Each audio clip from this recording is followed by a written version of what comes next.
Audio Jungle. Audio Jungle.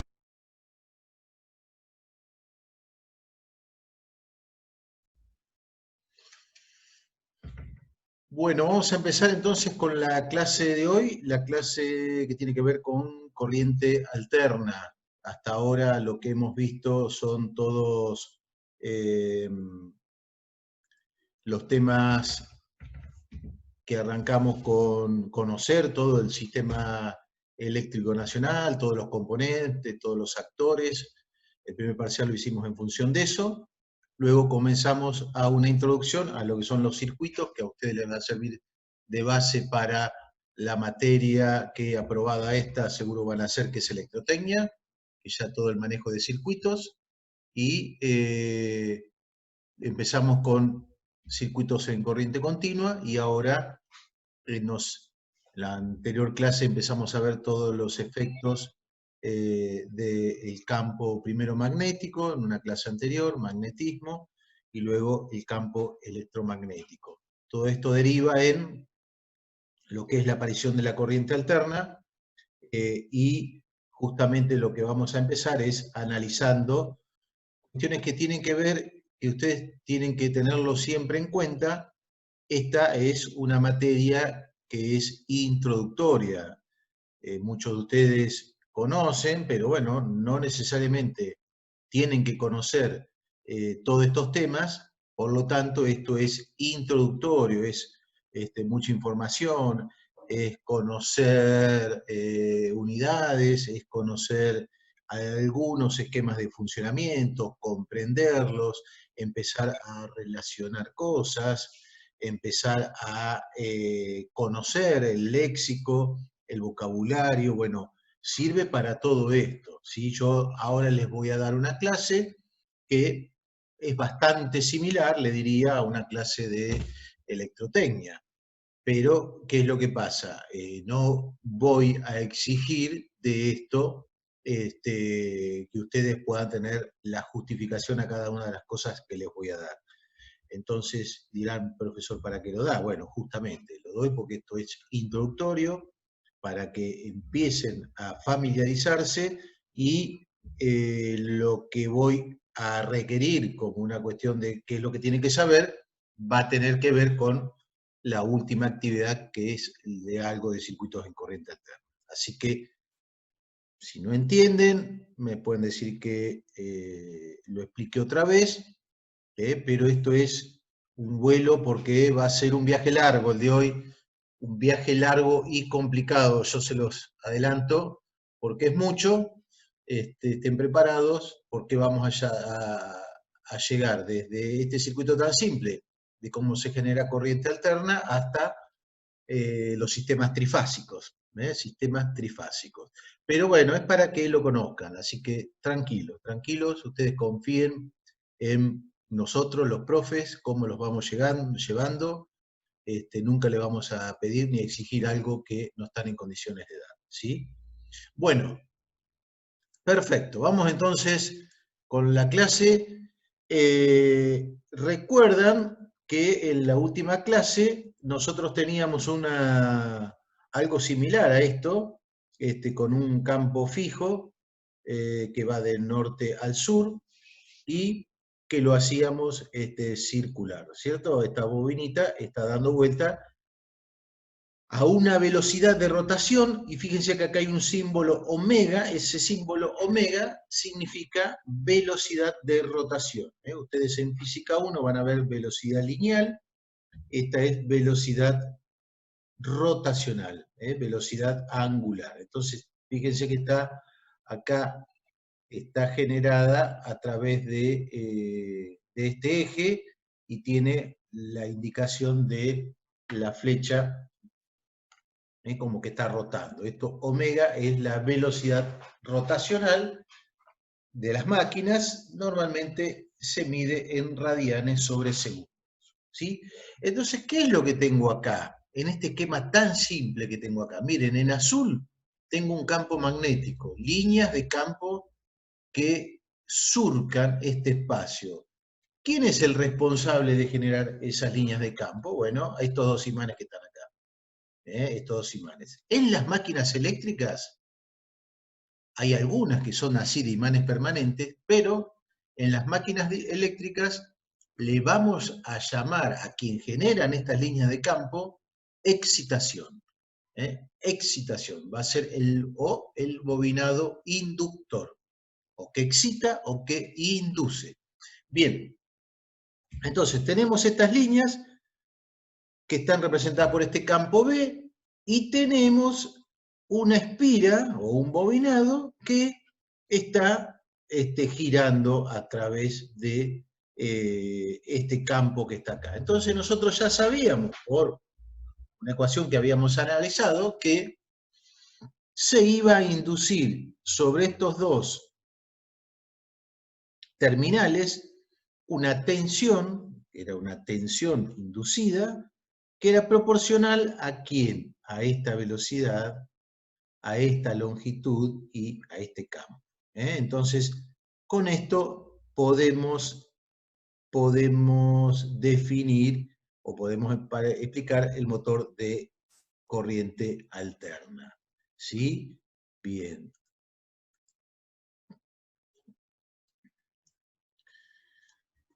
Miren, esto, como les decía, está circulando, está girando, entonces el flujo que se genera, recuerdan que el flujo era el campo B, esta densidad de flujo por área, ¿cierto? Entonces, el flujo que se genera es igual a el campo B por el área, por la cantidad de espiras que esto tiene, o la cantidad de vueltas que pueda tener ese bobinado, y se lo multiplica por un coseno de tita, que después vamos a ver qué es. Acá está, este tita tiene que ver con cuánto rotó esto o en qué posición está. ¿Sí? Bien. El flujo medio en realidad es N por B por A. Después lo vamos a ver. Bien.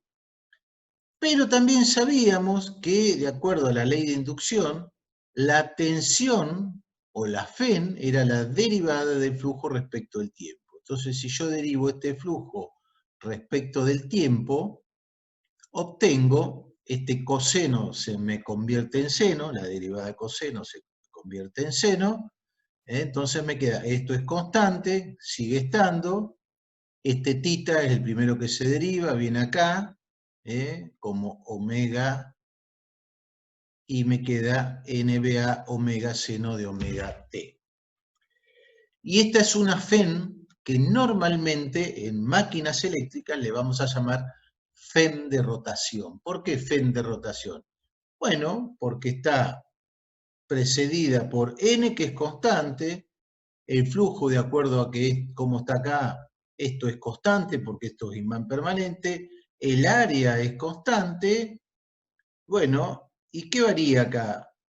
Bueno, puede variar el seno y está multiplicado por omega, entonces está multiplicado por la velocidad de rotación, por eso se le llama FEN de rotación y es la FEN o la tensión que aparece en las máquinas de corriente alterna. Entonces, miren ustedes, están en una materia introductoria ya viendo o relacionando conceptos que tienen que ver con las máquinas eléctricas, que lo vamos a ver en cuarto año. Así que estamos adelantando, pero la idea es lo que yo le decía, relacionar.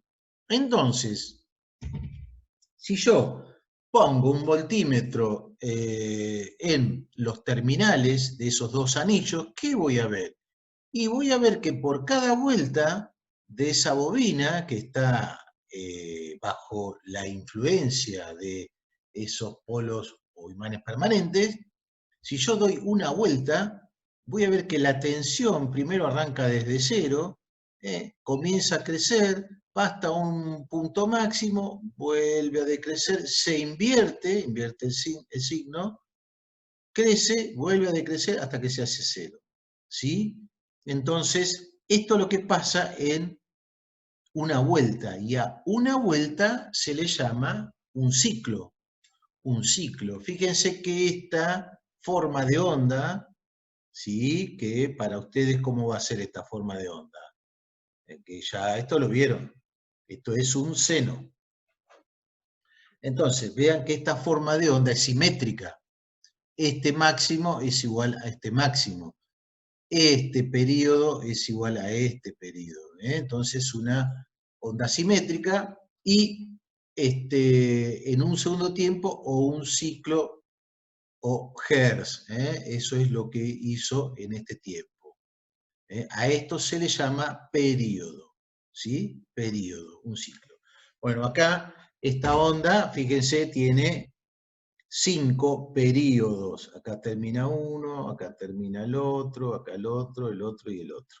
Bien, 5 periodos o 5 ciclos o hertz. Entonces, acá empezamos a definir algunas cuestiones que tienen que ver con la corriente alterna. ¿Sí? Bien. Bueno, lo tengo medio...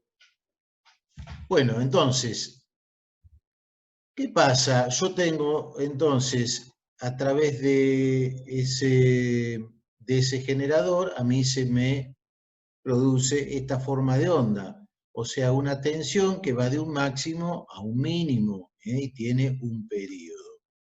Si, llegado el caso, le pusiera en ese borne que tengo disponible donde aparece una FEM, yo le coloco una resistencia, inmediatamente, ¿qué va a suceder? Bueno, esa resistencia consume y se genera una corriente. Se genera una corriente. En este caso, miren, el valor de la corriente está en rojo, ¿no? Y miren, más allá del dibujito, está un poquito desfasado, que la corriente y la tensión coinciden en los ceros. Vamos a suponer que esto prácticamente está coincidiendo en los ceros, ¿no?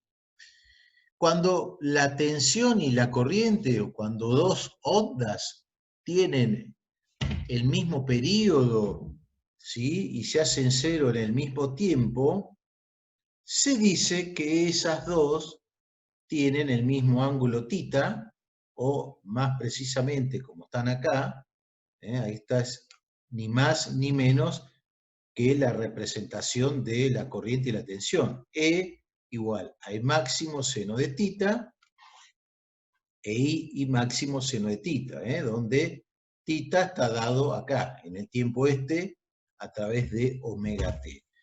Entonces, ¿qué decimos? Creo que alguien lo ha dicho ahí en el chat. Decimos que están en fase, muy bien. Decimos entonces que estas dos ondas están en fase, no están desfasadas. Desfasadas significa diferentes ángulos de fase. ¿Está bien? Entonces, bueno, ya sabemos cómo la corriente alterna, entonces tiene un período, tiene un ángulo, o sea, tiene una fase. Entonces, si tiene un período, la inversa de ese período le vamos a llamar frecuencia.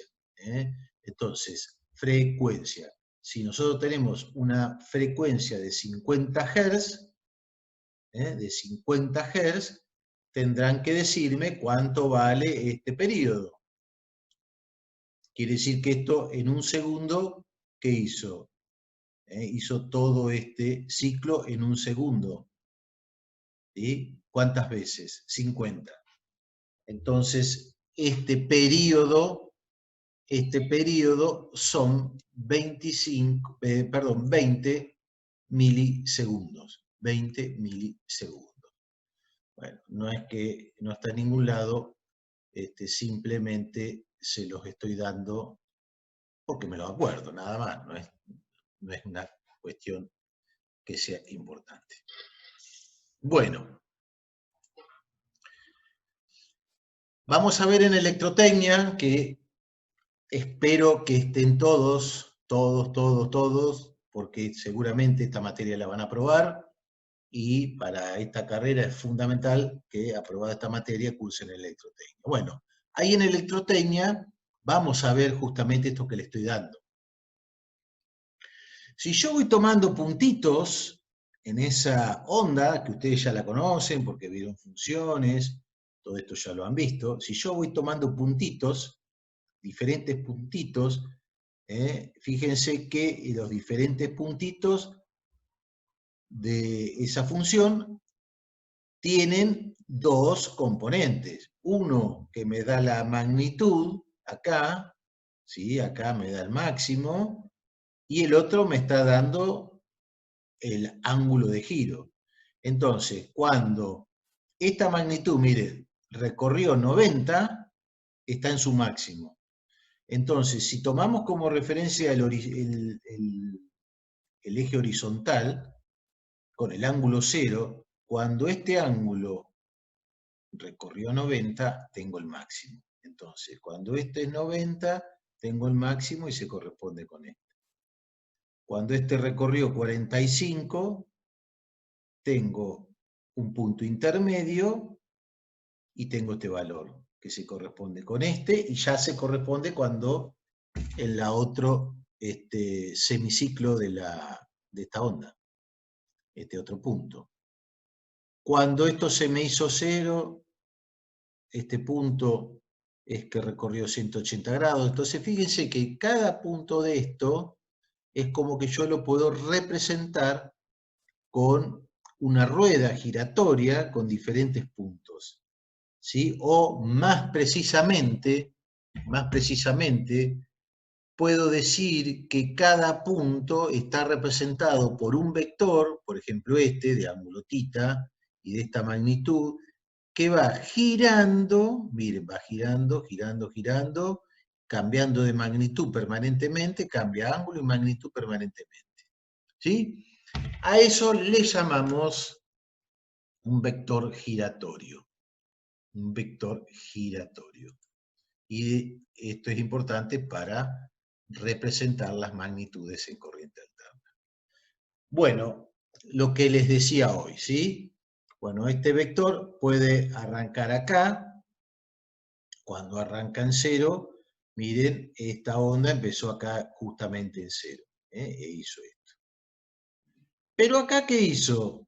En vez de empezar en 0, va a empezar acá un ángulo θ, ¿sí? Entonces, ¿qué pasó? Se adelantó un ángulo θ, ¿sí? Entonces, podemos decir, bueno, primero que el fasor va a girar en sentido antihorario a una velocidad angular constante, omega 2pi f, y que en función de dónde arranque, si arranca en 0 está, vamos a decir, en fase, y si no arranca en 0, está desfasado. Acá, fíjese, está en adelanto, porque se adelantó, y acá está en retraso. ¿Retraso de quién? De esta referencia de 0, ¿sí? Acá está atrasado un ángulo phi, acá está adelantado un ángulo phi. Entonces, ¿eso con qué tiene que ver? Bueno, eso tiene que ver con justamente lo que hablábamos hoy, los adelantos o retrasos de las fases. Y normalmente, ¿en qué se miden? Bueno, se mide en un ángulo y en grados. Si yo tengo que representar la onda esta, lo habíamos dicho hoy, era B igual a B máximo seno de omega t. Pero si yo ya tengo que representar esta, donde puede empezar en cualquier lado, entonces yo la puedo representar como B igual a B máximo seno de omega t más el ángulo que corresponde. Ahora ese ángulo podrá ser positivo o negativo, pero ya con esta representación general para una función, estoy teniendo en cuenta que esta puede arrancar en cualquier lado. Si arrancó en fase como la primera, esto es 0, no tengo ningún problema, y si no, voy a incluir ese ángulo. Entonces, volvemos atrás.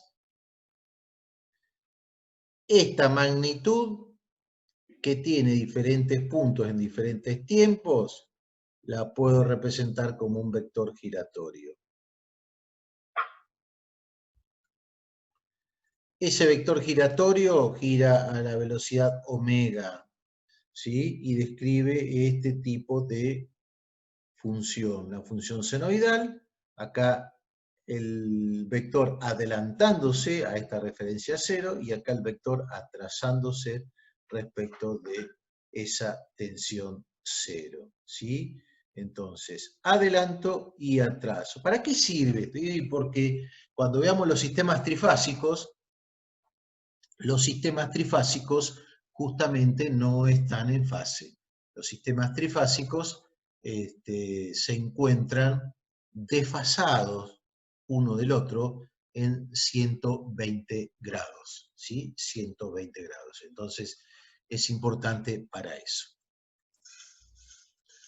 Bueno, ¿qué pasa con la corriente? Bueno, la corriente tiene el mismo recorrido, bueno, vamos a suponer la que está ahí, una variación senoidal, y si yo quisiera sacar la corriente promedio, el promedio de una función senoidal, una función cosenoidal, o el promedio de una función simétrica, es cero. Es cero. Entonces, el promedio es cero. Pero puedo sacar un valor que sí me interesa, que es el valor eficaz de la corriente, ¿sí? Y el valor eficaz de la corriente es 0,707, el valor máximo, ¿sí? El valor máximo. Después ya en electrotecnia vamos a ver qué significa este valor eficaz. Vamos a ver qué significa. Está relacionado con las pérdidas que puede generar una corriente en corriente alterna respecto de la misma corriente, o una corriente equivalente en corriente continua, ¿sí? Entonces, este sí es un valor interesante. ¿Por qué? Bueno, porque cuando tratemos circuitos, cuando nosotros trabajemos con los circuitos en electrotecnia, vamos a trabajar siempre, siempre, siempre en electrotecnia, en máquinas eléctricas, en instalaciones, en circuitos eléctricos, en todas esas materias vamos a trabajar, cuando estamos manejando circuitos, siempre con valores eficaces, no con los valores máximos como están acá. Con estos valores máximos difícilmente trabajemos. Siempre vamos a trabajar con los valores eficaces de las corrientes, los valores eficaces de la tensión. Únicamente los valores máximos los tendremos en cuenta cuando hagamos el cálculo de cortocircuito, que sirven para que también nosotros podamos trabajar con las protecciones de los equipos. Bien. Bueno, a ver. Perfecto. Lo mismo nos va a pasar. Perdón. Lo mismo nos va a pasar con la tensión, ¿sí? Lo mismo nos va a pasar con la tensión, y también vamos a trabajar ahí con valores eficaces. La tensión, valores eficaces. Y acá hay una definición, fíjense que es el equivalente de disipación de calor en un circuito resistivo de corriente continua en corriente alterna. Entonces, bueno, acá está la definición, root mean square, o raíz cuadrática media, que es también conocido como el valor eficaz o el valor efectivo. Entonces, la tensión eficaz es 0,700 veces 0,707 la tensión máxima, o, más precisamente, la tensión eficaz es la tensión máxima dividido raíz de 2. Siempre es eso. Siempre es eso. Es la tensión máxima dividido raíz de 2. Entonces ustedes van a ver un valor máximo lo dividen por raíz de 2 y ya van a tener el valor eficaz de la tensión, de la corriente, de lo que sea. Bueno, ¿qué es esto? Bueno, esto es la forma de onda de una tensión en corriente alterna. ¿Qué tiene? Bueno, tenemos nuestros valores picos. Valor promedio marcado acá es 0. El valor, perdón, porque yo la estoy viendo media mal por mi pantalla. Vamos a correr acá. Bueno, a ver. El valor instantáneo es el valor en cualquier punto de la tensión. En cualquier punto, a eso le llamamos valor instantáneo. Valor pico, a todos los picos justamente. Pico positivo o pico negativo, valor pico. En este caso, valor de referencia lo vamos a tener en el eje, que es el 0. Valor promedio, yo a esta onda la estoy viendo simétrica, es decir, el pico positivo es igual al pico negativo, entonces el promedio es 0. ¿Sí? El valor eficaz es 0, o sea, es el 70% de este máximo, y es más o menos este. Entonces, en este punto, todo por acá, estará el valor eficaz. ¿Sí? Entonces, acá tengo, ¿y qué más me falta definir? Que lo habíamos trabajado recién, bueno, el periodo. ¿El periodo de dónde va? Desde acá hasta donde vuelve al mismo punto. Ese sería el periodo. O sea, arranca acá, tiene el máximo positivo, el máximo negativo, hasta acá. Todo esto que marqué en rojo es el periodo o un ciclo de esa tensión. Bueno, acá miren que lo medimos el voltaje en función del tiempo. El voltaje en función del tiempo. Bueno, lo pueden tener en función del tiempo, lo pueden tener en función de tita, de omega t, bueno, después vemos cómo también la podemos representar. Bueno, lo que les decía recién, un ciclo marcado todo en rojo, desde que se inicia, crece, decrece, se invierte y vuelve, ahí tengo un ciclo. ¿Sí? Un ciclo. En la forma de onda se repite. A ese ciclo yo le llamo periodo, donde la onda tuvo diferentes puntos y no se vuelven a repetir, a eso le llamo periodo. Entonces, eso normalmente, depende cómo sea la onda, la puedo medir en segundos, en milisegundos, en microsegundos, todo depende de qué tipo de onda estoy tratando. Obviamente, si estamos hablando de radiofrecuencias, esos periodos son muy chiquitos. Bien. Bueno, esto seguramente ya lo vieron, quizás en algún lugar, y si no, no importa. ¿Qué pasa si yo a una fuente de corriente alterna le pongo una resistencia? Bueno, primero, si yo tengo una fuente de corriente alterna y pongo un consumo, lo que se va a generar es una corriente. Lo primero, una corriente. Segundo, va a haber una disipación de potencia en esa resistencia, o sea que va a producir calor. ¿Qué más sucede? Bueno, en corriente alterna también, y para una resistencia, se va a cumplir la ley de Ohm. Entonces, ustedes esto ya lo conocen.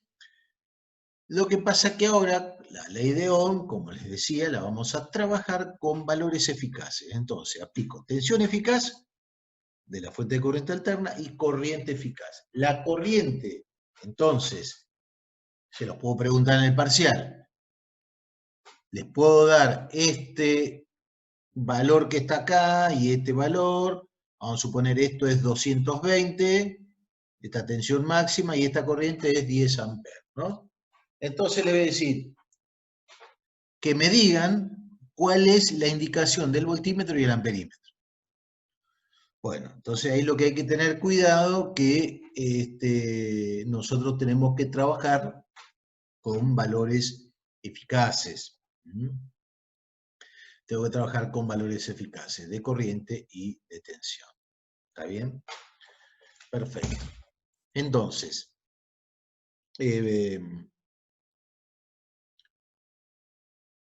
la corriente, si había dicho que era 10 amperes, obviamente la lectura de este amperímetro va a ser de 707 amperes, porque vale la corriente eficaz. Este amperímetro va a leer la corriente eficaz. Se aplica la ley de Ohm, como les había dicho, y ¿qué tenemos? Tenemos que la ley de Ohm era I por R, se va a cumplir que esta corriente por esta resistencia me va a dar la tensión eficaz, que es la que va a medir este voltímetro acá, ¿sí? Esta corriente eficaz por la resistencia. Y la otra que ya sabemos que cuando tengo un resistor, la tensión y la corriente están en fase. Siempre, siempre, absolutamente siempre, ténganlo presente, la corriente y la tensión, cuando tengo una resistencia, están en fase. Bien. Potencia activa, me dice ahí.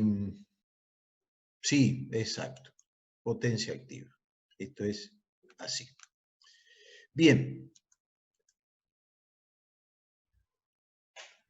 ¿Qué pasa si yo pongo un inductor? En vez de poner un resistor, pongo un inductor. Bueno, en un inductor no va a suceder lo mismo que en la resistencia. La corriente, y esto lo van a tener presente porque se lo van a llevar hasta los últimos días que tengan ganas de hacer ingeniería. La corriente en un inductor siempre, siempre, absolutamente siempre va a trazar respecto de la tensión que yo estoy poniendo como referencia. Va a trazar. La corriente en un inductor va a trazar, o la corriente en un circuito de características inductivas siempre va a estar en atraso, siempre, toda la vida. Esto hay que tenerlo muy presente. Muy presente. ¿Por qué esa corriente atrasa? Bueno, porque justamente cuando yo le aplico tensión a un inductor, lo que no puede haber es un cambio brusco, no puede haber un cambio brusco en la corriente a través del inductor. Eso se produce a través de un pequeño transitorio, como lo estamos viendo. Entonces, esto lo que produce es sobre el circuito un efecto desmagnetizante y hace que esa corriente se retrase respecto de la tensión. Bien, entonces, en un circuito inductivo, el voltaje V primero tiene un pico, lo que causa un rápido aumento de la corriente, que entonces luego viene el pico de esta corriente. O sea, que en realidad son términos muy, muy simples como están puestos acá. En realidad lo que sucede es que la corriente va a trazar respecto de la tensión. Bueno, y cuando tengo un circuito que es puramente inductivo, que es una inductancia pura, absolutamente pura, ese retraso son 90 grados. Ese retraso son 90 grados. Si tengo un circuito que es resistivo inductivo, puede ser un ángulo intermedio entre 0 y 90 grados. Si es inductivo puro, ese retraso van a ser de 90 grados. Bueno, entonces, tengo una fuente de corriente alterna. Puse un amperímetro, pongo un voltímetro para medir la tensión y acá tengo un inductor puro. Bueno, lo que les decía, la corriente quedó atrasada a 90 grados. ¿Cómo lo mido? Y bueno, ese retraso lo puedo medir desde acá hasta acá. Estos son 90 grados. ¿Por qué, profe, dice que son 90 grados? Bueno, por esto, miren. Porque acá se cumplieron 90 grados. ¿Sí? Estos son los 90 grados de la tensión o de ese seno. Recuerden, ¿no? El seno era 0 en 0, era máximo en 90 y era el seno 0 en 180, ¿sí? Entonces, en 90 que tiene el máximo y recién ahí está arrancando la corriente, quiere decir entonces que la corriente se retrasó para establecerse en ese circuito un ángulo de 90 grados, un ángulo de 90 grados. Eso es el retraso que le produce una inductancia a la corriente. Y bueno, siempre ustedes van a poder hacer van a poder relacionar los efectos que produce una inductancia versus los efectos que produce una capacitancia, como las situaciones inversas justamente, siempre inversas. Entonces, ¿qué va a pasar? Cuando yo, en vez de poner un inductor acá, pongo un capacitor, inductor tenía dificultad para rápidamente establecer esa corriente, por eso que la corriente se me atrasa. Cuando ponga un inductor, ese inductor me va a impedir que la tensión sobre el mismo varíe en forma instantánea. Entonces, la tensión va a ser la que va a, en cierta forma, quedar retrasada para establecerse, no así la corriente. Por lo tanto, en el inductor, ya vamos a ver, se va a producir el efecto contrario. En vez de la corriente estar atrasada a 90 grados, va a estar adelantada a 90 grados.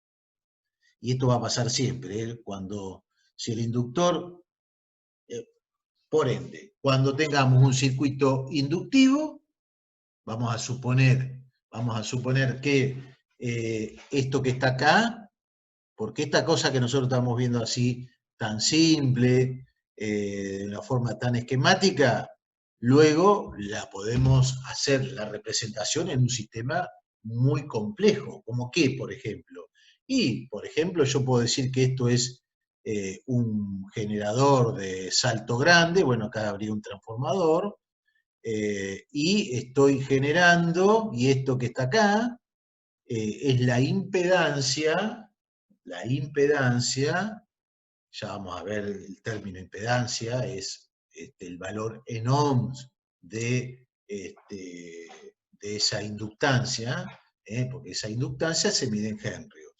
El valor en ohms de esa inductancia, o sea, es multiplicada por omega, omega que es ese ángulo de rotación de la corriente alterna, a mí me va a dar la impedancia. Entonces, ¿a qué voy? Bueno, que esto podría representar, por ejemplo, la impedancia o el valor de la inductancia de una línea de alta tensión. ¿Sí? Entonces, esto tranquilamente podría ser el esquema de un generador y una línea de alta tensión, un circuito muy complejo. Entonces, si eso fuera una línea, la corriente que se establece en esa línea atrasa respecto a la tensión. En cambio, si esa línea por X causa pasa a ser capacitiva, la corriente en esa línea va a adelantar a la tensión. Entonces va a dar siempre así. Bien, bueno, vamos a atender a ver qué están diciendo.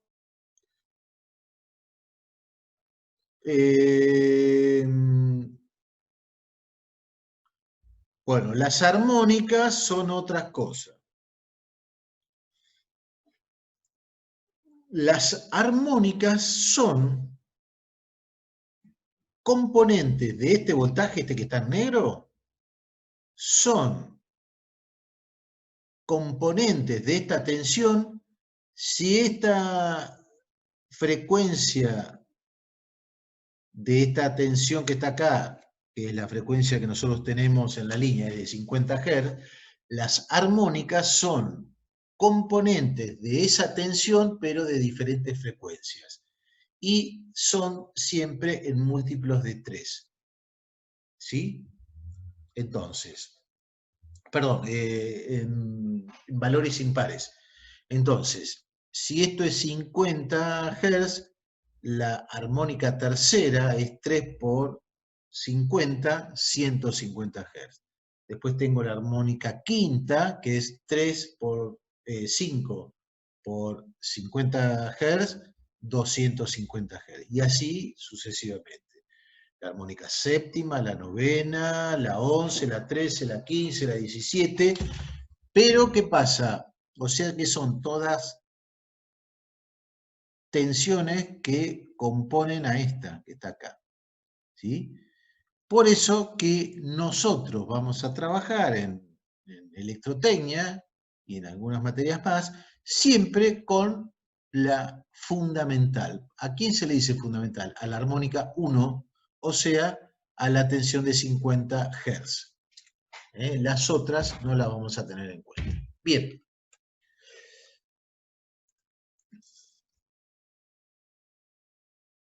Vamos acá, lo que ya les había adelantado. Yo les había adelantado que sí, perdón, esto estamos todavía con el, vamos a borrar acá, estamos con el inductor. Bueno, y otra cosa importante, ya que lo veo acá, el inductor no genera consumo de potencia. No genera consumo de potencia, no genera pérdidas. El único que genera pérdida, el único parámetro que genera pérdidas es la resistencia. ¿Sí? Bueno,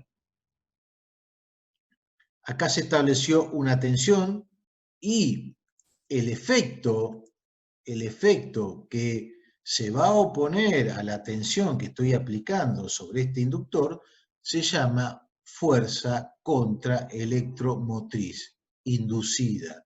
Fuerza contraelectromotriz inducida. Es decir, que se opone justamente al efecto que lo está, bajo el cual está. Entonces, esa fuerza contraelectromotriz está constituida por, en realidad es una tensión, es una corriente, la corriente que está circulando, por un parámetro. Ese parámetro le voy a llamar reactancia inductiva, XL, que es ni más ni menos que L multiplicado por omega. O sea, omega L es igual a XL. ¿Y omega a qué era igual? Bueno, omega es igual a 2pi la frecuencia. Esto ya lo vamos a ver más adelante. Bueno, bien. Y la reactancia, acá lo tengo, 2πfL, la unidad es el ohm. Entonces ya me olvido de una reactancia dada en henrios, por ejemplo, que no la podría trabajar y sumarla a una resistencia o componer una impedancia con una resistencia dada en ohm. Entonces la unidad es el ohm. Si aplico la ley de Ohm a esa reactancia inductiva, es I por XL. Ahora ya XL, como está dado en Ohm, me va a dar la caída de tensión y por XL en Ohm me va a dar en voltios.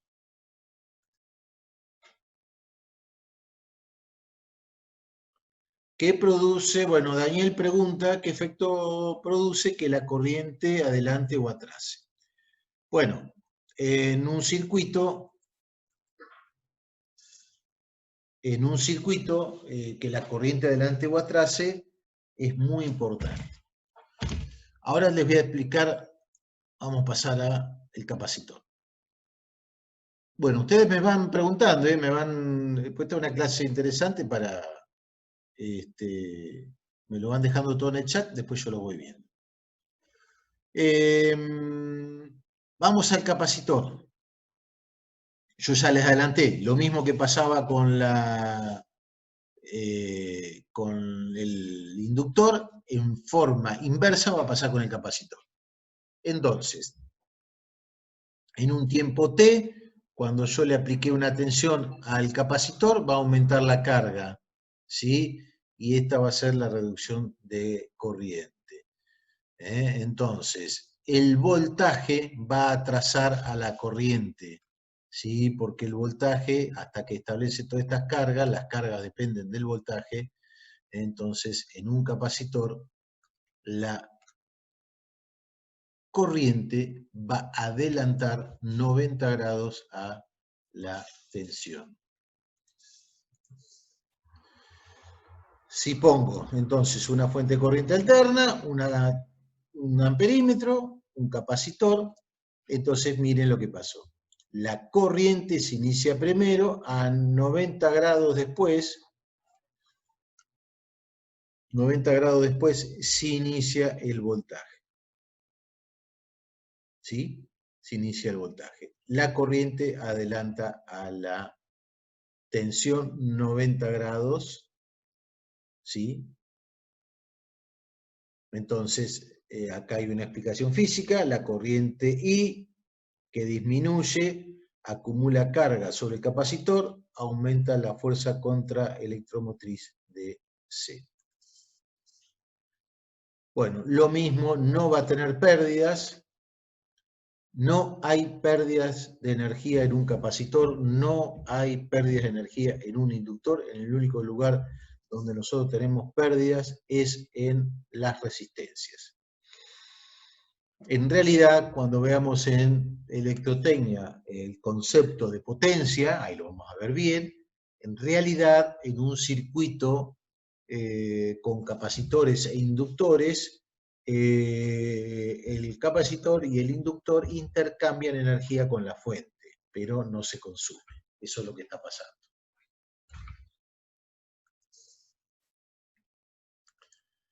Bueno, reactancia capacitiva. La reactancia capacitiva es la inversa tal cual como lo vimos hoy, es la inversa a la capacidad, es 1 sobre 2 pi f, esto es omega, y esto es C. ¿Sí? Por ley de Ohm, la tensión sobre el capacitor será la corriente que circula por esa reactancia capacitiva. Entonces, la lectura de un circuito, si yo la voy a hacer la lectura y la voy a hacer la representación, la tensión va a estar 90 grados desfasada de la corriente. Bueno, Daniel preguntaba qué efectos tiene que una corriente pueda adelantar o atrasar. Bueno, primero, que una corriente adelante o atrás ya nos da cuenta y nos está describiendo el tipo de circuito en el que estamos presentes, ¿sí? Entonces, que una corriente esté adelantando, a mí rápidamente me va a estar dando cuenta de que yo tengo un circuito de índole capacitivo. Bien, en principio ningún problema. Ahora, ¿qué sucede en la realidad? Yo les voy a contar qué sucede en la realidad. Si yo tengo o soy el responsable de operación de una línea, vamos a suponer de transmisión de alta tensión,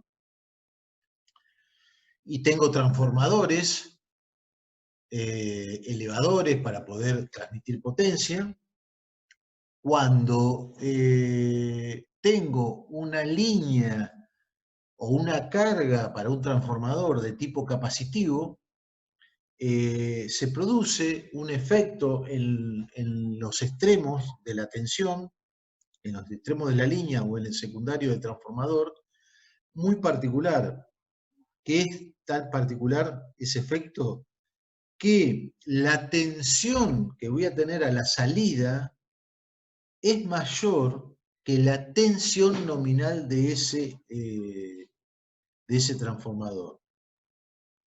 Supónganse, ustedes tienen un transformador que en el secundario la tensión nominal es 500 kilovolts, cuando lo pongan a una línea capacitiva van a tener 525 kilovolts. Es decir, ¿cómo puede ser? Porque ¿de dónde se me generó? Bueno, las cargas capacitivas producen en los transformadores, producen en las líneas un efecto que tratan de aumentar la tensión a las salidas por encima de la tensión nominal.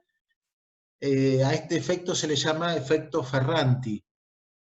Y este efecto está relacionado básicamente porque la corriente de índole capacitiva en un transformador, por ejemplo, tiene un efecto que es magnetizante respecto al capacitor del transformador. ¿Qué significa un efecto magnetizante? Que genera un flujo que se le suma al flujo que tiene el secundario, por lo tanto hace elevar la tensión. Y ustedes me dirán, bueno, pero está bárbaro porque uno normalmente va a perder tensión a la salida y si hay alguien que se le eleve, como si fuera en mi casa, se imagina que tengo una línea capacitiva, estaría buenísimo porque siempre tendría la tensión que corresponde. Bueno, el tema es que no es así, no es así porque los sistemas están preparados para determinados niveles de tensión. Entonces, cuando tengo una línea sin carga, justamente, cuando las líneas están descargadas y están en vacío, son altamente capacitivas. Entonces, si yo voy a conectar, vamos a suponer, una línea que me une dos puntos Hurlingham con Luján. Vamos a suponer que voy a energizar una línea desde la subestación que está en Hurlingham a una subestación que está en Luján. Que es, vamos a suponer que es de 132 kilovolts y son 60, 70 kilómetros. Bueno, si del otro lado yo no tengo carga, esa línea se me va a comportar capacitivamente. Cuando la conecto, me va a generar una sobretensión y esas se llaman sobretensiones de maniobra en las líneas. ¿Qué va a pasar? Los relés de protección van a estar viendo que la tensión se fue por encima de lo que están seteados justamente para controlar, entonces rápidamente van a dar la orden de levantar esa línea y de sacarla de funcionamiento. Entonces, ese es un problema. Contrariamente, lo que normalmente sucede, que todas las cargas, y ténganlo presente esto, todas las cargas son del tipo inductivo-resistivos. Inductivo-resistivo. ¿Qué quiere decir? Que siempre van a ver ustedes en la bibliografía, van a ver cuando nosotros les demos algún problema, siempre le vamos a dar ejemplos con corrientes en atraso. ¿Qué significa corrientes en atraso? Ya se los dije antes. Corrientes con líneas o con cargas de tipo inductivo. Esas corrientes en retraso producen caídas de tensión que en los extremos, contrariamente a lo que les describí recién, lo que me producen es caída de tensión, que es lo que nos pasa en nuestras casas. Cuando nosotros tenemos baja tensión en nuestras casas es porque hay una gran carga en ese circuito donde está nuestro hogar, en ese ramal, hay una gran carga, esa corriente multiplicada por justamente por C o por XL, vamos a ponerlo acá, esa corriente multiplicada por XL me da al final de la línea una tensión menor a la nominal, menor a la nominal. Entonces, esto es un problema porque no estoy cumpliendo con el suministro. ¿Qué tengo que hacer? Tengo que compensar. ¿Cómo se compensa? Y si yo tengo una carga que es inductiva, tendré que poner capacitivo en el extremo para compensar esa línea. Así que, Daniel, este es el problema de tener corrientes en adelanto o en retraso, que normalmente tenemos que trabajar en compensar cargas. Si son líneas de alta tensión, hay que compensar tanto inductivamente como capacitivamente. Bien, ¿cómo vamos hasta acá?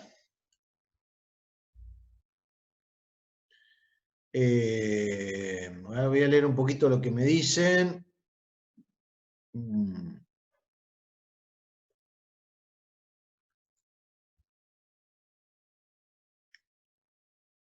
Claro, bueno, acá están hablando de que iban, bueno, existen bancos capacitivos e inductivos, bueno, justamente porque hay subestaciones que, bueno, tienen compensación. Bueno, General Rodríguez, sí, porque Rodríguez es parte de lo que viene de Transener de la Patagonia, si no me equivoco.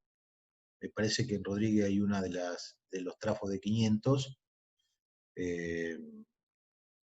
Así que ahí tenemos compensación.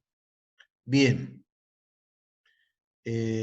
Bueno, y con respecto a la energía, de lo que dice Iván, justamente la energía que nos cobran a nosotros es la exclusivamente activa. Es decir, la ideal sería que no se desfase nuestra carga. Es decir, que ese ángulo de desfase sea el más chico posible. Entonces, hay veces que hasta nos piden que tenemos que compensar. Entonces, cuando se le sube un punto al trafo para compensar es eso, exactamente. Es decir, si yo tengo un transformador que a la salida, vamos a ver un transformador que es el que nos está dando la energía ahora a nosotros. El transformador que nos da energía a nosotros, a la salida, tiene una tensión de 3 por 380 volts. Lo que pasa es que nosotros tomamos la tensión de una fase, y una fase son 220, que es la que llega a nuestra casa. ¿Qué sucede? Si yo tengo a esta hora donde todo el mundo te prendió la luz porque se hizo de noche, algunos prendieron los aire acondicionados, el televisor, alguien se puso a planchar, bueno, todo esto es un consumo enorme, el ramal de mi casa está muy cargado y la tensión comienza a disminuir. Entonces ese trafo a la salida va a tener una tensión que es menor por la propia caída en la impedancia del trafo. En vez de ser 380, va a estar en 372.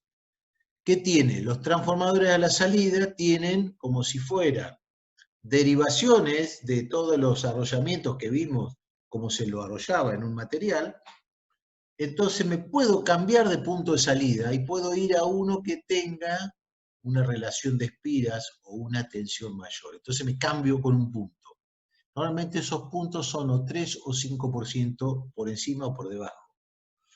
Entonces me cambio un punto, me cambio 2 puntos hasta que el transformador no tiene más regulación, que es lo que pasa, y qué es lo que ahí encontramos. Bueno, lo que encontramos es la falta de inversión.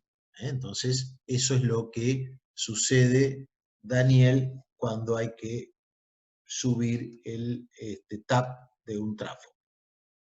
Bien. Bien, hay reguladores bajo carga, automático en 500 kV, en 132 kV también, en 220 kV también.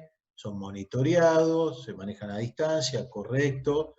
sistemas muy complejos para ser reguladores bajo carga. A la salida de un transformador, ¿qué tensión debería tener? Que pregunta Lucas. Bueno, siempre a la salida de un trafo, lo ideal la tensión nominal. Entonces, lo ideal a la salida de un trafo de los que nos están suministrando energía ahora, 380 volts. Pero que esa sería la tensión de vacío nominal. Ahora, esa tensión seguro a esta hora no la tienen.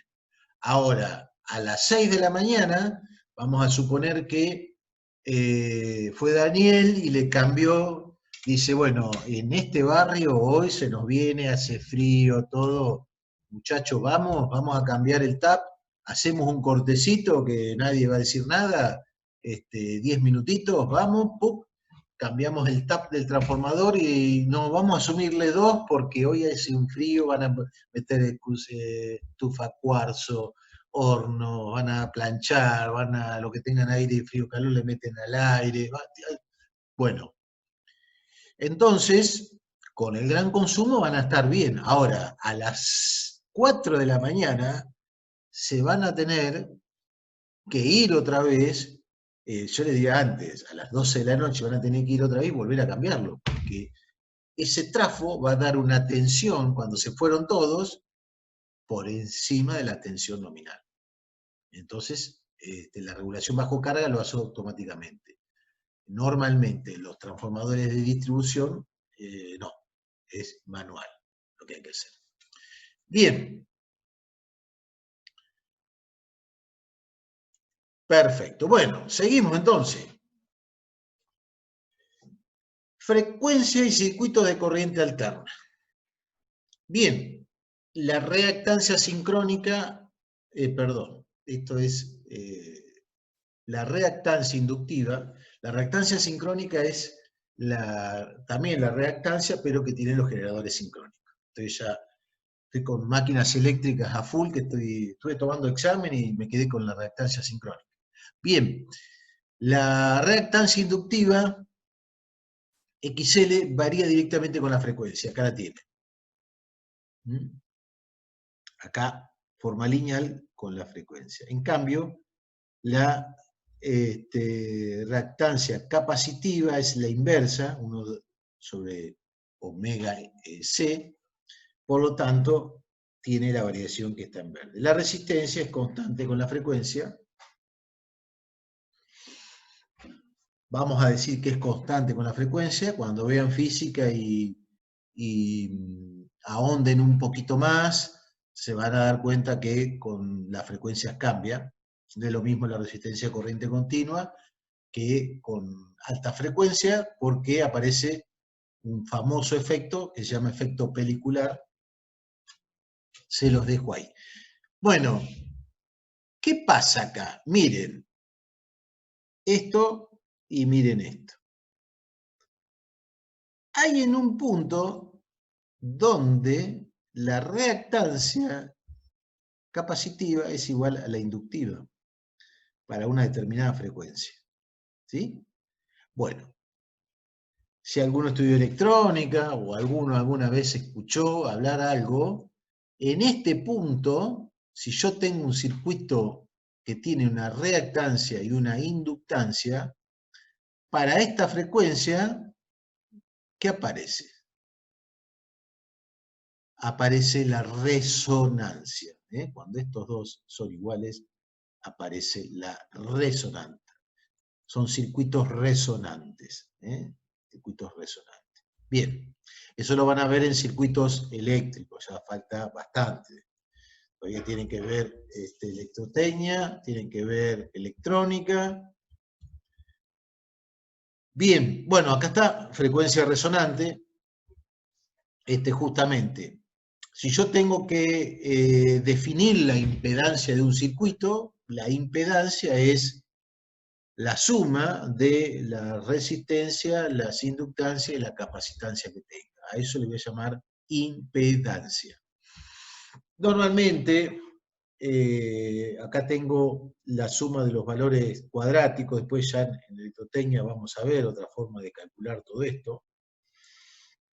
Entonces, fíjense que si yo tengo una impedancia con una capacidad y una inductancia, se restan justamente por ese ángulo que una adelanta y otro atrasa. Bueno, eso cuando trabajemos con fasores, en realidad lo que me introduce para la capacitancia es un signo menos. Hasta ahora les voy a contar esto, no tiene sentido que ustedes vean por qué pasa todo eso. Pero miren lo que pasa acá. Para una determinada frecuencia, cuando este es igual a este, o sea, cuando omega L es igual a 1 sobre omega LC,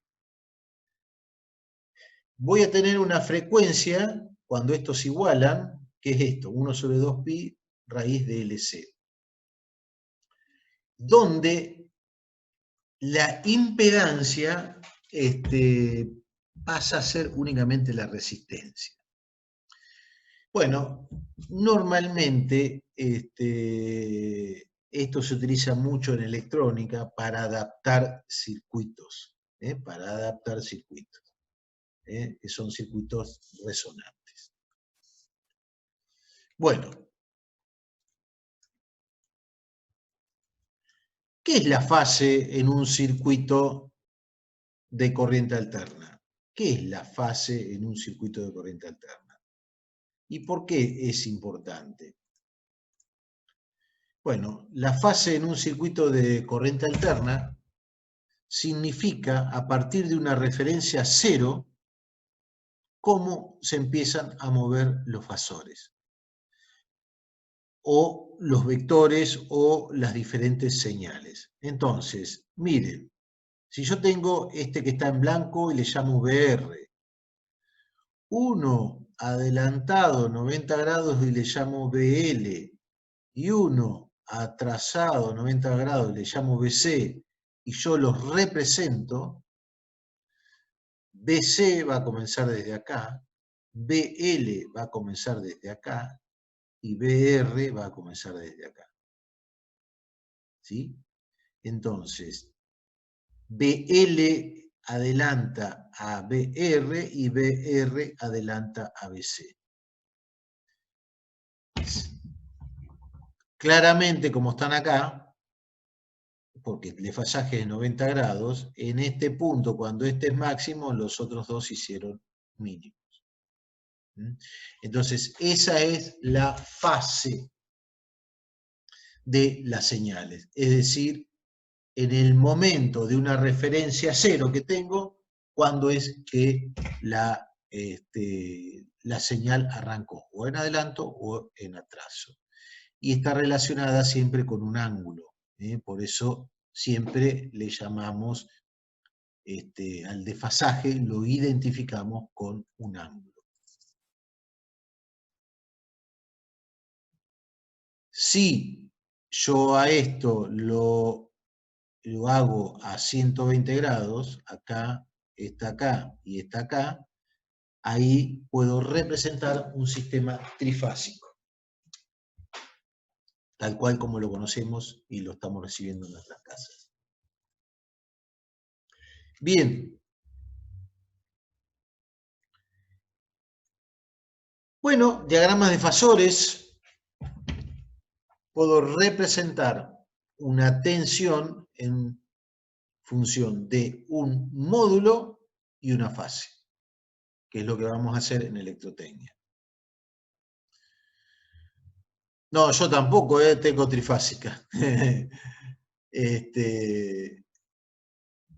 Tengo una alta, a mí no sé qué me han, pero tengo una casa con un alto, no sé el consumo que tengo, pero no tengo trifásica. Ahora se utiliza mucho, en determinadas casas nuevas, más de determinada cantidad de bocas, ya directamente están metiendo trifásica, porque también nos ayuda mucho a equilibrar, ¿no? Equilibra mucho la distribución de las cargas y y bueno, tenés una casa, un par de casas donde no hubo buena distribución, y es complicado. Sí, en barrios privados yo he hecho un par de proyectos y todo trifásico. Bueno, diagrama de fasores, esto lo vamos a ver en electrotecnia. Yo a una tensión la puedo representar por un módulo y una fase. ¿Sí? Un módulo y una fase. Entonces, si tuviera que representar lo que pasó hoy, lo que estábamos viendo hoy, de las tres tensiones, bueno, tendría que sumar las tres tensiones en un punto, y sacar el valor total. Normalmente, bueno, acá lo que voy a hacer es, a través de un ángulo recto, poder hacer la suma de los catetos. BL menos BC muchas veces se utiliza también para compensar. Vamos a pasar rápidamente esto porque no nos interesa hoy, nos va a interesar más adelante. La impedancia, lo mismo. La impedancia voy a tener un valor de R y un valor que tiene que ver con X, L o XC. ¿Sí? Entonces, la impedancia es la suma de la resistencia al cuadrado y luego la suma de la diferencia de XL y XC al cuadrado.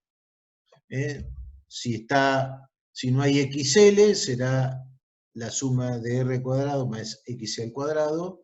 Si no hay XC, perdón, será R cuadrado más XL. Y si están las dos, de esta forma puedo calcular la impedancia. Así que si tengo la impedancia y tengo la tensión, puedo calcular la corriente de mi circuito. Si tengo la tensión y tengo la impedancia, puedo calcular la corriente de mi circuito. Fíjense que hasta ahora nosotros veníamos trabajando con circuitos de corriente continua, ¿no? Entonces toda esta parte no la teníamos. Ahora aparece todo esto, acá estamos hablando de los módulos, todavía no estamos hablando de los verdaderos valores que introducen las fases, y eso se trabaja con impedancia compleja y con números complejos. Hasta ahora simplemente una introducción. Bueno, acá tienen R, XL menos XC.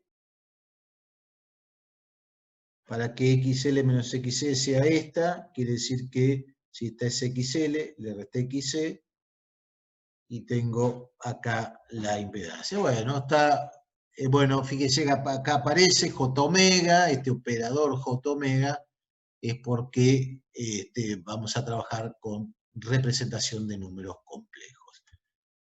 Esto solamente mírenlo, lo que es interesante es este triángulo, este phi, en definitiva, va a ser el ángulo de fase, o el famoso coseno de phi, que vamos a tener que compensar. Y acá ya lo están viendo, porque si a mí me piden cosenos de phi muy bajo, para que este sea bajo, esto tiene que venir casi horizontalmente. Para que venga casi horizontalmente, tendré que aumentar, si tengo muy inductivo, tendré que aumentar el aporte de capacitivo, y llevarlo acá para que la resultante sea esta, el angulito sea muy chiquitito y prácticamente toda esta Z sea resistiva. Sea resistiva con un componente verde muy chiquitito. Eso sería hacer una compensación del factor de potencia. Bueno, acá tienen un circuito con R, con L y con C. Con R, con L y con C. Bueno, tengo las tres tensiones, UR, UC, UL y UC. Tengo la tensión U aplicada, la corriente y la suma instantánea de UR más UL más UC me tiene que dar la tensión que estoy aplicando. Simplemente lo miran, no hay que de esto relacionar nada por ahora, porque estoy haciendo una introducción media a fondo y yéndome un poquito. Bien, potencia.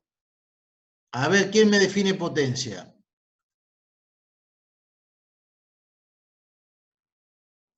A ver, ¿alguno que me defina potencia? Que están abiertos los micrófonos.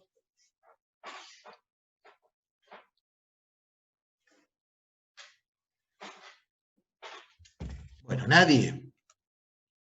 ¿Qué pasa con los que están trabajando ahí con grandes máquinas y todo? ¿Cómo que no han visto potencia? Bien. Profe, la razón de cambio de la energía. La razón, porque usted lo vio bien, lo vio de las ecuaciones de las primeras que hemos visto, está muy bien, vio cómo relacionó, está perfecto, la relación de cambio de la energía. Bien. Profe, perdón si no participo mucho de la clase, voy manejando y escuchando la clase como puedo. Pero muy bien. Bueno, cuídate. Bien. I cuadrado por B, sí, perfecto. I cuadrado por R sería. O I por B, trabajo en el tiempo. Bueno. No se consume potencia por inductancia o capacitancia, ya lo dijimos. Entonces, la potencia es una función del componente de impedancia a lo largo de la resistencia. En términos de tensión y corriente, voy a definir la potencia como el producto de la tensión B por la corriente por el coseno de phi. ¿Coseno de phi de quién? Y es el ángulo entre la tensión y la corriente. Esa es la potencia en corriente alterna. Si tengo los valores de la resistencia, lo puedo poner como I cuadrado por R. ¿Sí? Entonces, esto es, vamos a suponer que tengo esta impedancia con este ángulo phi. Este phi es el mismo. Entonces, la pérdida por R es B por I por el coseno de phi. Eso es potencia. Para un circuito monofásico. Si fuera trifásico, ¿qué hay que agregarle? Si fuera trifásico, ¿qué le agregamos? Bueno, a ver, ¿qué me dicen? Raíz, perfecto, de 3. Se le agrega acá raíz de 3. O si estos valores son referentes a la corriente en la fase y a la tensión en una fase, se multiplica por tantas fases haya. Si son 3 fases, se multiplica por 3. Si son valores de línea, esto se multiplica por raíz de 3. Bueno, acá un ejemplo non santo, ideal para esta hora. Esto yo lo he visto en algunas universidades mexicanas que andan con esto.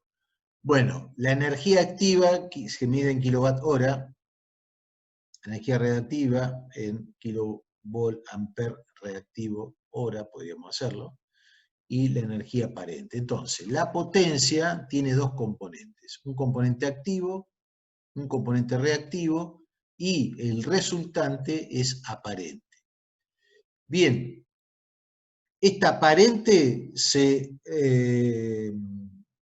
designa con la letra S mayúscula. Por eso van a ver que en los transformadores o en los generadores siempre nos dan la potencia en energía aparente, en MVA, en kVA, para los motores. Eso es energía aparente, no me lo dan en megavatios y en kilovatios. ¿sí? Entonces, este ángulo θ es cuán inductivo o capacitivo es ese circuito. Entonces, el factor de potencia es la relación entre P y S. Entre P y S es el factor de potencia. Si ese factor de potencia es igual a 1, o sea, este ángulo es 0, P y S son iguales, que es lo que se pretende. Bueno, y acá está esta representación de alguien muy creativo, y para mí no estoy tan de acuerdo porque yo soy de los que toman cerveza, fundamentalmente, si no tiene espuma, no te acepto el vaso. Y hay gente que no. Hay gente que quiere solamente activa, y a mí no admito una cerveza sin espuma. Así que, pero bueno, acá está representado como los KBA reactivo, la energía perdida, la espuma, y acá lo que vale es la cerveza sin espuma. Es una representación, ya la he visto en varios lugares. Bien, KBA, MBA, perfecto. Bueno, chicos, ¿cómo están? ¿Están cansados? ¿Quieren tomarse 2 minutitos o seguimos? ¿Seguimos? Bueno, vamos que terminamos, que es la última clase. Miren qué es esto. Sistemas trifásicos. O sea, lo que vimos recién, uno lo puede aplicar a una fase. Pero es más fácil, es más económico,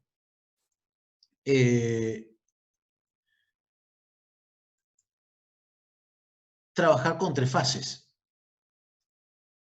Esto que está acá es un generador trifásico, o esquema simplificado. Miren, la representación de la fase 1, la fase 2 y la fase 3 ya están a 120 grados. De acá a acá hay 120 grados. De acá a acá hay 120 grados. ¿Por qué 120 grados? Bueno, porque 120 grados, vamos a ver en máquinas eléctricas, a mí me genera un campo rotante. Y ese campo rotante es un campo giratorio que me produce, me favorece la inducción de tensiones, la inducción de Fen. Ese campo rotante me favorece la producción de cuplas para los motores, o la interacción de campos en generadores. Bueno, acá tienen un sistema trifásico. La fase 1 negra, la fase 2 roja y la fase 3 punteaditas. El desfasaje son 120 grados. Fíjense, cuando este es 0, acá son 120 grados. Cuando este es 0, acá, perdón,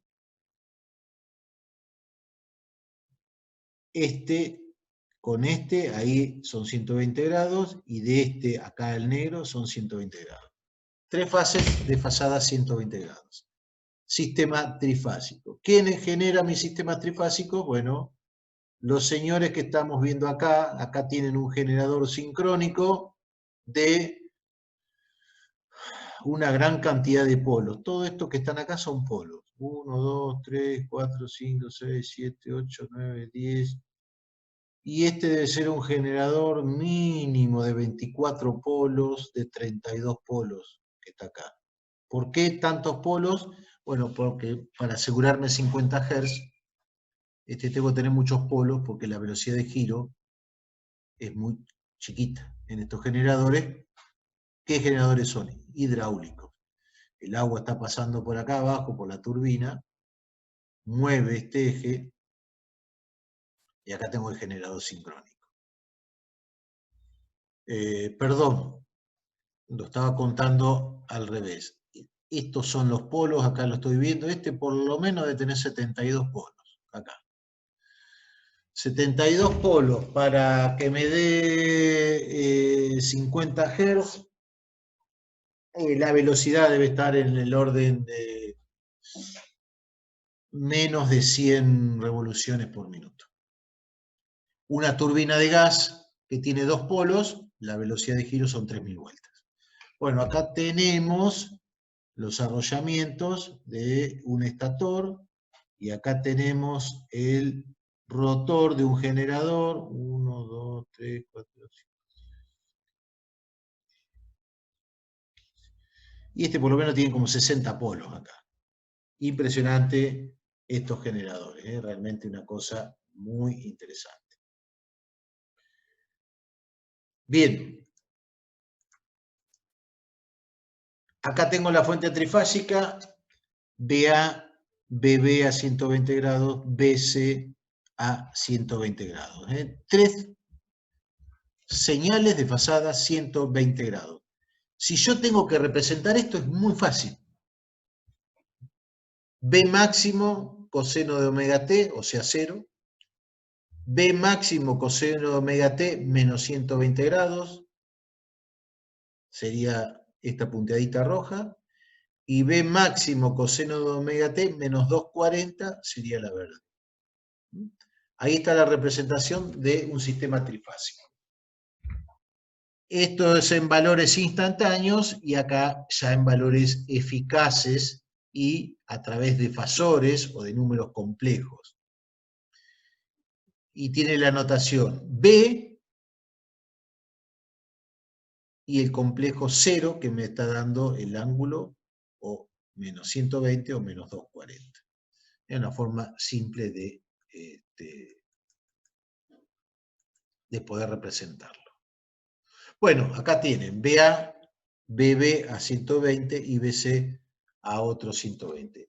Los sistemas trifásicos justamente se representan de esa forma y tienen la particularidad que si yo sumo BA más BB más BC, esto me da 0, porque todas estas tensiones son iguales, y ahí se dice que yo tengo un sistema simétrico y equilibrado. Simétrico y equilibrado, cosa que no va a suceder en la realidad. Todos los sistemas son asimétricos, están desequilibrados, y para eso aparece toda una teoría que la van a ver en circuitos eléctricos, que es la de componentes simétricas, de componer todo eso en diferentes sistemas. Más adelante lo veremos. Bueno,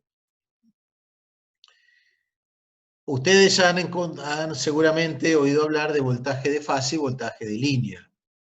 Y la relación entre voltaje de fase y voltaje de línea es raíz de 3. Raíz de 3.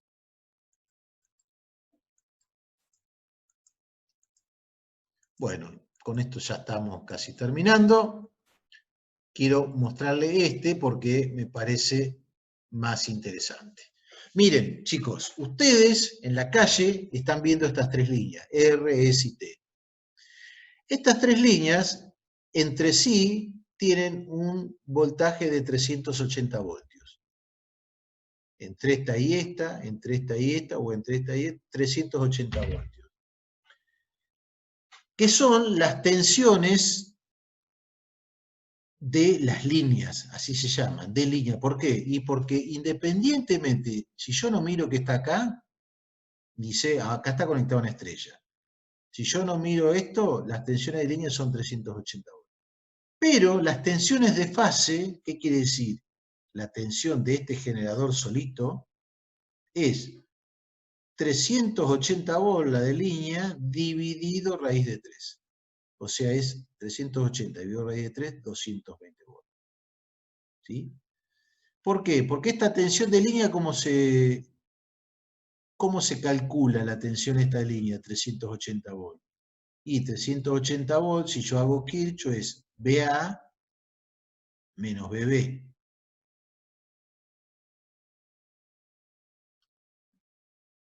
BA menos BB me da BAB. Si yo hago esto, acá está, BAB me queda como raíz de 3 por cualquiera, o tanto BB como BA por la tensión de fase, con un desfasaje de 30 grados. Acá está la relación, ¿sí? Entre la tensión de línea, que es B a B, es raíz de 3 veces la tensión de una fase. O viceversa, la tensión de una fase será la tensión de línea dividido raíz de 3. Entonces, por eso la relación entre 380 y 220. Miren, si el sistema está conectado como está acá, es decir, cada salida del generador en forma independiente, como 3 generadorcitos en forma independiente, a las líneas, y uno al centro de todos ellos y saca un cuarto cable, se dice, como lo ven acá, que esta es una conexión en estrella, porque es el equivalente a una estrella, parecería una estrella. En cambio, si yo conectara todas las salidas así,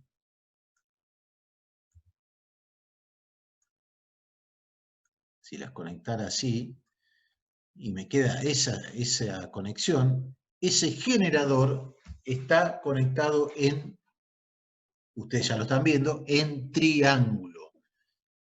Y en triángulo tiene una particularidad, que la tensión de fase es igual a la tensión de línea.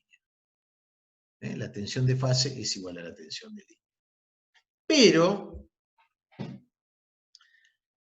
¿qué me sucede acá? Ahora yo tengo una corriente de línea por acá y una corriente de fase por acá. La relación entre la corriente de línea y de fase es raíz de 3, inversamente a lo que sucedía con la estrella.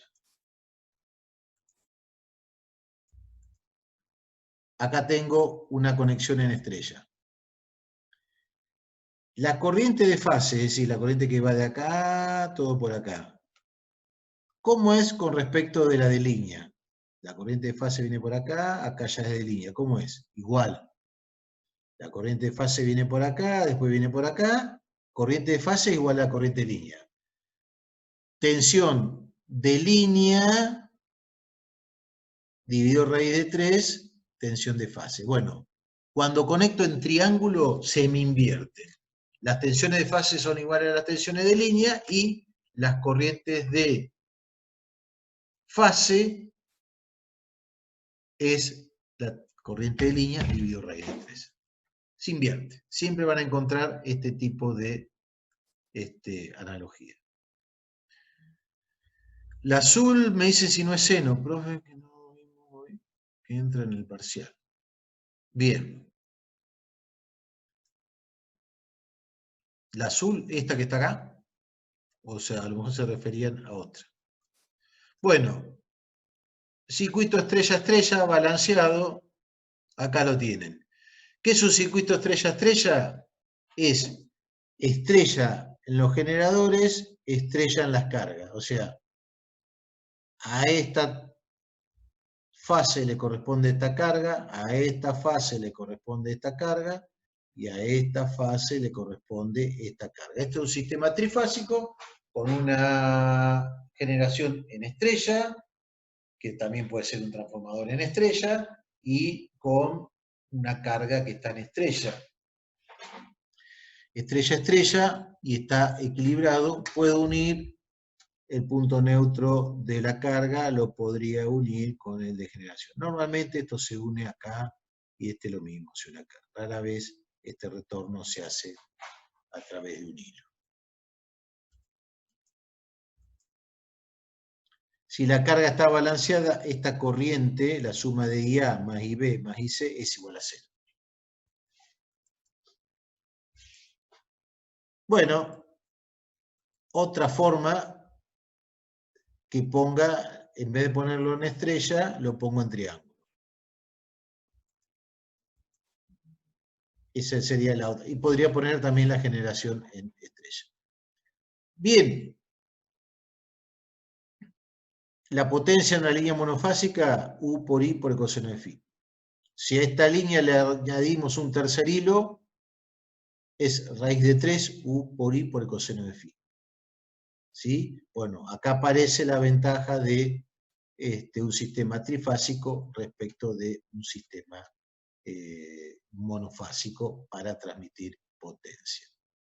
Bueno, con esto terminamos la clase de hoy, la última clase.